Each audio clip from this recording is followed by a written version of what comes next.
the first lessons, Arabesque Earrings for a New, you learned how to attach soutache around a single bead to make a lollipop. In this lesson, we're going to learn how to attach soutache around a larger element. Please note that it's still making a lollipop. Sew into the back of the beading foundation so that your thread exits the very edge of the beading foundation at the center top of your element. We will be attaching the first layer of soutache directly to the edge of the beading foundation. Starting in the middle of one of the 12-inch lengths of soutache you have cut, sew through the rib. Slide the soutache down so that its rib is touching the very edge of the beading foundation, and begin making large shaping stitches halfway around the element.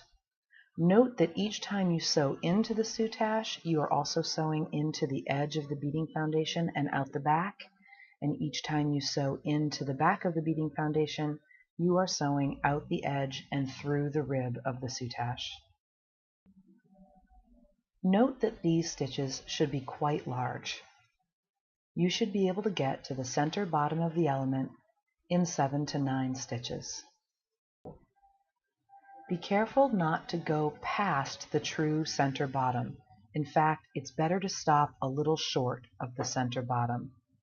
Set your stitch by making a small stitch backward so that your thread is coming out of the back of the beading foundation. And then drag your thread across the back of the work and start back up at the top. From here, you will attach the single piece of soutache to the edge in the opposite direction. Starting in the middle and working one side and then the other ensures that you are left with 2 approximately equal lengths of soutache. In further work, you'll find that this gives you the greatest number of opportunities for design details.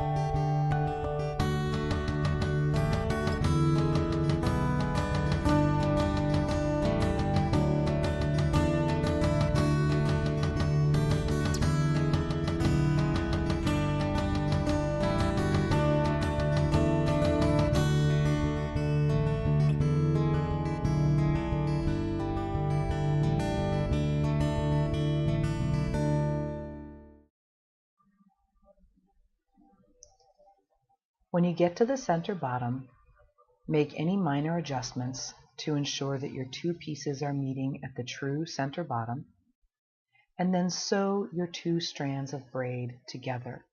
2 or 3 stitches should do the trick.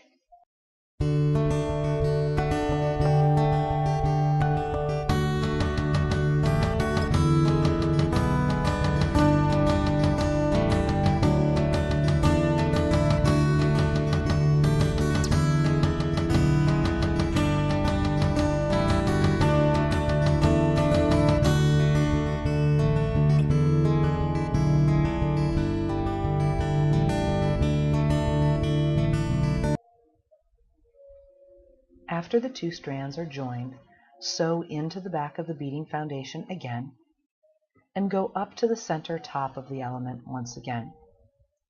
Sew through the back of the beading foundation and out the rib of the soutache. From here, we're going to attach a second color exactly the same way that we did the first. Start in the middle, sew through the rib,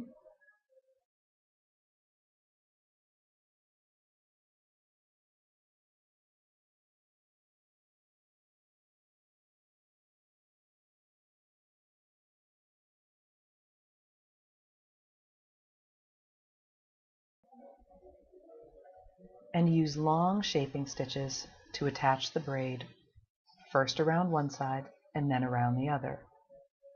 Note that the technique is precisely the same as before. You'll be sewing into the rib of the first piece of soutache and into the edge of the beading foundation, out the back of the beading foundation, and then the reverse to come back out the rib of the new piece of soutache. Please note that it's important to attach the first strand of soutache around the beading foundation by itself. After that, you can attach as many strands as you want all at once. It happens that for this design, we have a 2-layer stack followed by a ladder of beads, so we're doing one color and then another. But if you were doing work on your own in the future, and you wanted to have a large bead surrounded by, say, a 5-layer stack, you could attach first the first layer and then the 4-layer stack all at the same time.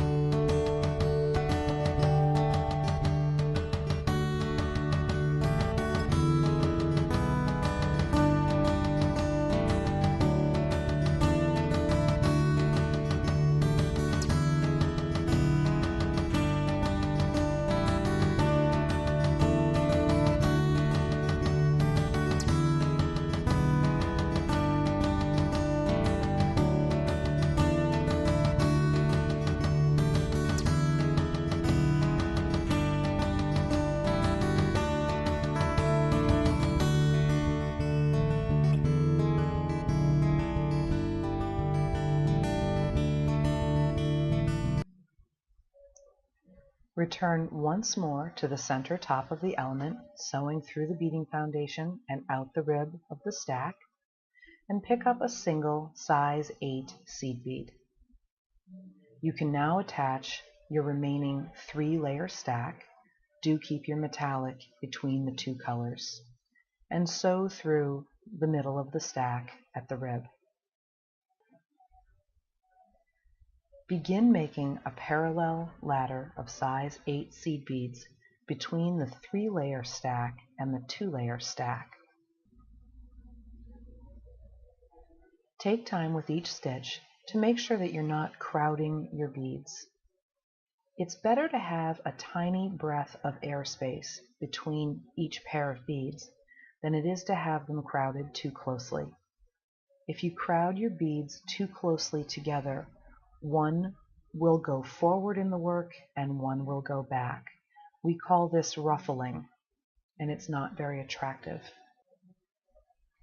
If you put a bead in and you feel that you've set it too far apart from the others, it's very easy to fix. You can sew right back down through the stack through which you just sewed, sew through the bead, and then simply stitch into the soutache in such a way that it pulls the bead over toward its neighbors.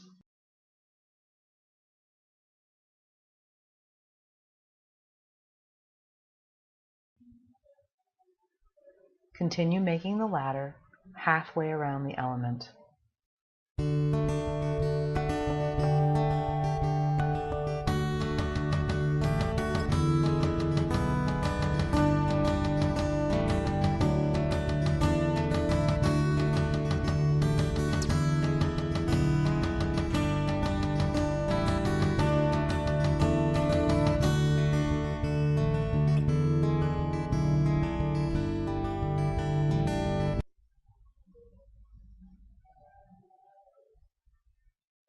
Return to the center top of the element and complete the ladder around the other side of the element.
Once the ladder has been completed all the way around the element, sew back through the last bead so that the thread is exiting the outer stack.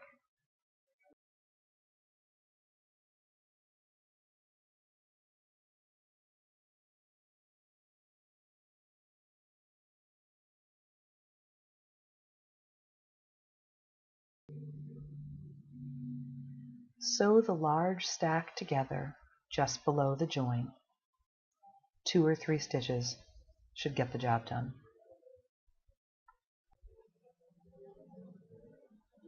Separate the large stack into 2 equal stacks. With your thread exiting the left of the join and the stack pointed upwards, add a 6 millimeter bead.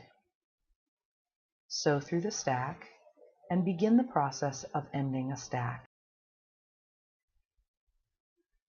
This step, ending a stack, should be beginning to feel familiar to you now.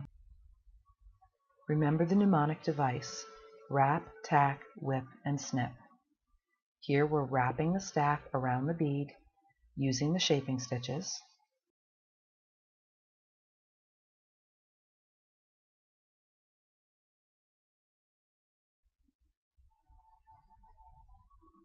Tacking the stack behind the work.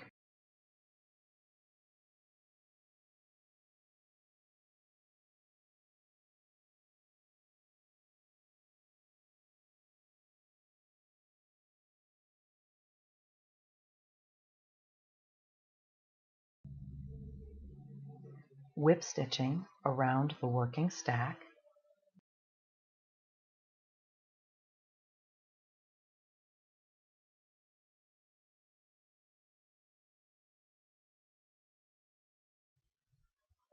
And snipping off the rest of the working stack.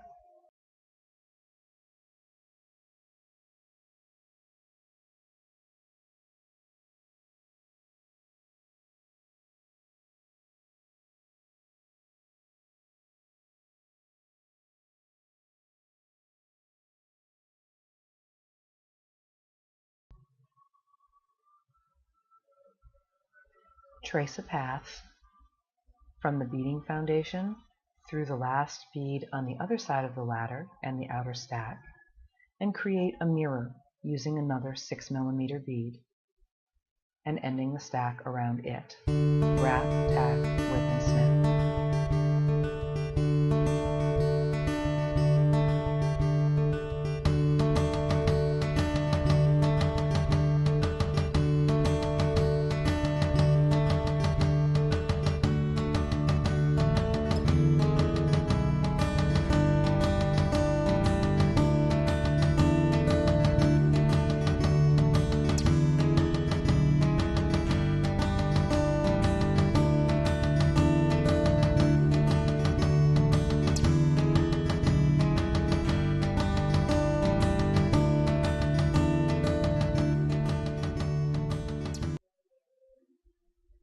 If you are making the necklace with the pendant center only, go ahead and add your jump rings now.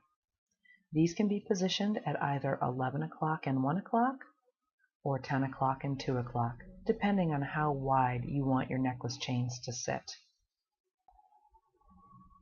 If you would like to use your arabesque earring shapes to make a larger, more elaborate 3-station necklace, skip this step. Do not add the jump rings here.